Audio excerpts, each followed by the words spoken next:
Hello friends, मैं अमृत इस नए वीडियो में आपका स्वागत करता हूं। इस वीडियो के माध्यम से मैं आपको होम लोन के बारे में कुछ इन्फॉर्मेशन दूंगा जिनसे आपको बेनिफिट मिलेगा कि आप आपका इंटरेस्ट कैसे कम करें और कैसे आप कम से कम टाइम में अपना होम लोन क्लोज करें। तो गाइस, इसमें मैं 3 पॉइंट आपको बताना चाहता हूँ। पहला, कि जब भी आप होम लोन लेने जाते हैं या मॉर्गेज लोन लेने जाते हैं तो वहीं पर आप सबसे बड़ी गलती करते हैं जब आप बैंक को ये रिक्वेस्ट करते हैं कि मेरा जो टेनर है लोन का वो ज्यादा से ज्यादा दें। यहाँ पर क्या होता है, हम रिक्वेस्ट तो कर देते हैं।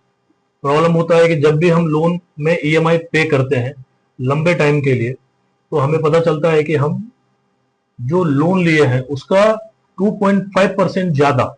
एग्जाम्पल, अगर मैंने 30 लाख का लोन लिया है तो 30 इयर्स के लिए अगर हम लोन लेते हैं मैक्सिमम टेनर के लिए, तो पता चलता है आफ्टर 30 इयर्स जो प्रॉपर्टी की वैल्यू है वो ज्यादा इंक्रीज नहीं हुई है, बट लोन आपको लोन्स का 3 टाइम पे करना पड़ा है।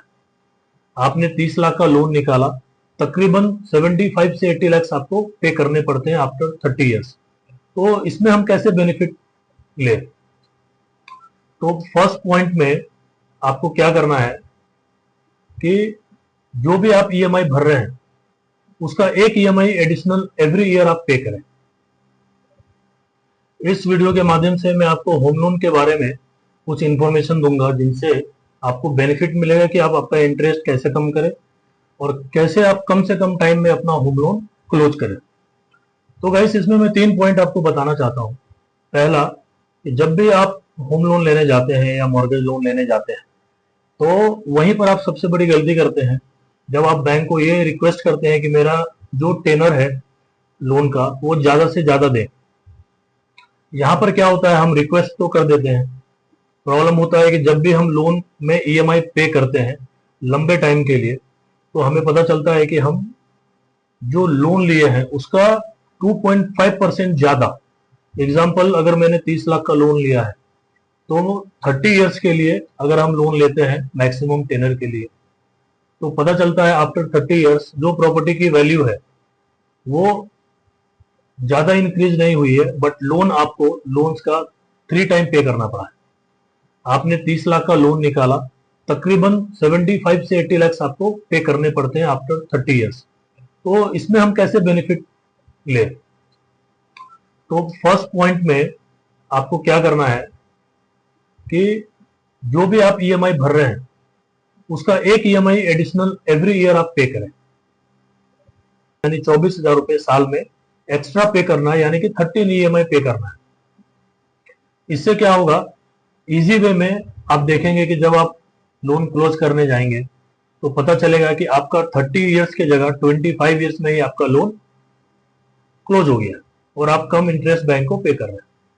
इसी में दूसरा ऑप्शन है कि आपको एक हैबिट डालना होगा कि एवरी ईयर आप 1.5 से 2 लाख रुपए प्रिंसिपल अमाउंट में डालें, और जब भी आप लोन में प्री पेमेंट करने के लिए जाएं तो उस टाइम में याद से बैंक को ये बोले कि ये जो अमाउंट है ये मेरे प्रिंसिपल में से माइनस करो, ना कि ईएमआई में से और ना ही टेनर में से।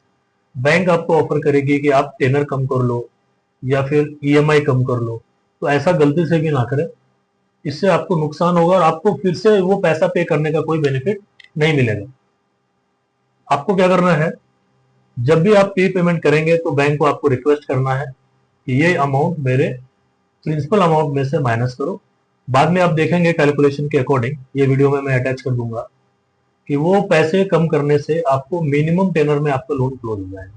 क्योंकि जब आप प्रिंसिपल में से अमाउंट माइनस करवाते हैं तो ऑटो मोड में आपका टेनर कम हो जाता है और कम समय में लोन क्लोज हो जाता है। दूसरा पॉइंट जो काफी इंपॉर्टेंट है और ये टैक्स के अंदर आता है, अगर आपने आपकी वाइफ को कॉम्प्लिकेट किया हुआ है और आप प्री पेमेंट करते हैं तो प्री पेमेंट में से 1.5 लाख अंडर टैक्सेबल इनकम ये अमाउंट आता है। इसके लिए आपको कोई भी चार्जेस देने की जरूरत, पेनल्टी देने की जरूरत नहीं पड़ती है बैंक को।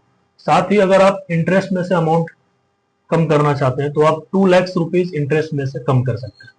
ये दोनों जो रूल है अंडर टैक्सेबल 2AB के अंदर आता है, तो आपको इसके लिए बैंक को कोई भी चार्जेस पे करने की जरूरत नहीं है।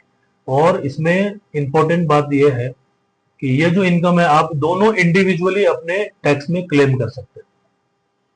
क्योंकि दोनों अगर इनकम जनरेट कर रहे हैं तो ये दोनों इक्वली इसका बेनिफिट उठा सकते हैं। तीसरा और इम्पोर्टेंट पॉइंट यह है कि आपको क्या करना है, पहले ये पता करना है कि आपका जो लोन है जो आपने बैंक से लिया हुआ है वो किसके अंदर में लिंक किया हुआ है, आरपीएलआर में लिंक किया हुआ है या एलपीआर में लिंक किया हुआ है। आपको क्या करना है, बैंक को जाके रिक्वेस्ट करना है कि मेरा जो ये लोन है इसको रेपो रेट में लिंक करें। इसके लिए आपको थोड़ा बहुत मिनिमम चार्जेस 2,500 या 5,000 मैक्सिमम पे करना पड़ सकता है। बट अगर आपका रेपो रेट में ये लिंक होता है तो ऑटो मोड में जब भी ईएमआई कम होगा तो आपका ईएमआई कम होगा, जब भी आरओआई बढ़ेगा तो बढ़ेगा, आरओआई कम होगा तो ईएमआई कम होगा।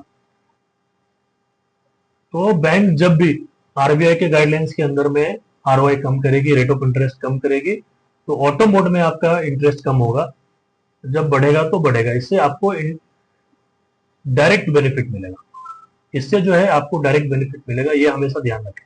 क्योंकि बैंक लोन देने के टाइम में तो ये एश्योर करती है कि हम आपको ये रेट दे रहे हैं, ऐसा होगा वैसा होगा, बट बैंक करती नहीं। और अगर वो मना करे तो आप उनको ये बोल सकते हैं कि मुझे मेरा होम लोन दूसरे बैंक में ट्रांसफर करना है, अगर आप नहीं लिंक करोगे मेरा रेपो रेट से तो मैं दूसरे बैंक में अपना लोन ट्रांसफर कर लूंगा। ये 3 चीजें आप ध्यान से करें तो आप देखेंगे कि आपका होम लोन जल्द से जल्द खत्म हो जाएगा और आपको इसका बेनिफिट मिलेगा। मैं इसी तरह के शॉर्ट वीडियो बनाता रहता हूं। अगर आपको मेरा वीडियो पसंद आया तो लाइक करें, शेयर करें और सब्सक्राइब करें, और अपने दोस्तों और परिवारों में भी इसका इंफॉर्मेशन शेयर करें। मिलते हैं दूसरे वीडियो में। धन्यवाद।